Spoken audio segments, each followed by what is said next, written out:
كل سنه وانتم طيبين. هنعمل التركي بطريقه مصري وفليفر وكل حاجه مصري. انا جبت الديك الرومي بتاعي، نضفته حلو جدا وغسلته حلو قوي، وبعد كده بشرته بصل كتير وملح وفلفل وتبلته، حطيت تحت الجلد وجواه وسبته 3 ايام قبل ما اطبخه في التلاجة. لفيته في بلاستيك راب وحطيته في التلاجة. يعني لو هتعملوه الخميس هتعملوه التلات او الاثنين بالليل. يعني حاولوا تحسبوا 3 ايام من قبل ما تطبخوا التركي، يعني يحطوه في التتبيله 3 ايام من قبلها. دلوقتي انا هبتدي اعمله معاكم.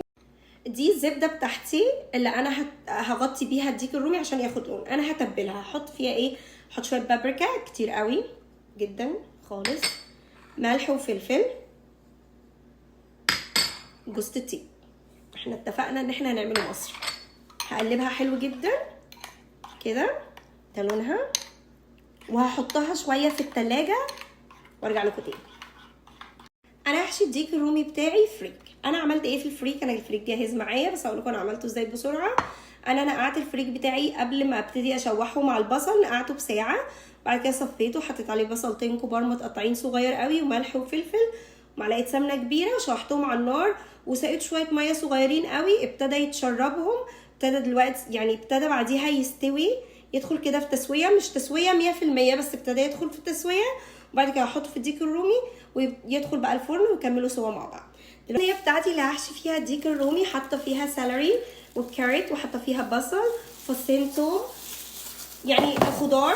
طبعا هحط الشبكه دي، انا عندي الشبكه دي هحطها فوقيه كده، وكل طبعا بقى اي حاجه هتنزل من الديك الرومي هتنزل على الخضار. طبعا احنا مش هناكله، بس هاخد كل الحاجات اللي هتنزل من الديك الرومي وهنعمل بيها الجريفي بتاع التركي. اوكي، يلا بقى دلوقتي نحشي الديك الرومي.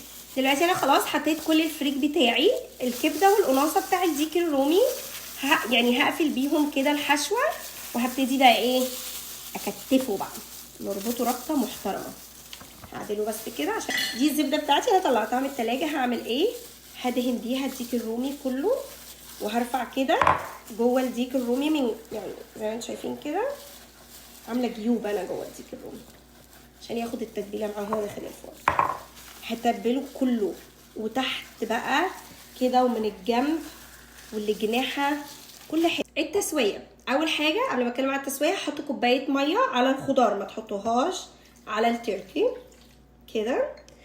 اول حاجه بقى في التسويه هندخله على نار عاليه في الفرن لمده ساعه لحد ما ياخد اللون اللي انت عايزاه، وبعد كده هتوطوا النار وتغطوه وتسيبوه يكمل سوا.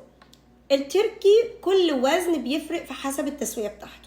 لو التركي 15 باوند بيقعد 3 ساعات ل 3 ساعات ونص في الفرن. كل 5 باوند عليهم ساعه في الفرن، يعني كل 5 باوند بيقعدوا ساعه في الفرن. انتي تحسبي لو جايباه 20 باوند 4 ساعات ل 4 ساعات ونص، لو 15 باوند 3 ساعات ل 3 ساعات ونص. اهم حاجه ما تغطوهوش في الاول خالص. اول ما يدخل الفرن هتدخلوه على نار عاليه من غير ما تغطيه، ياخد اللون اللي انت عايزاه لمده ساعه، ممكن ساعه الا ربع حسب، خلوا عينكم عليه. انا هدخله الفرن التركي بتاعي حوالي 15 باوند، هياخد من 3 ساعات ل 3 ساعات ونص. هدخله اول ساعه من غير ما اغطيه لحد ما ياخد كل الوش اللي انا عايزاه.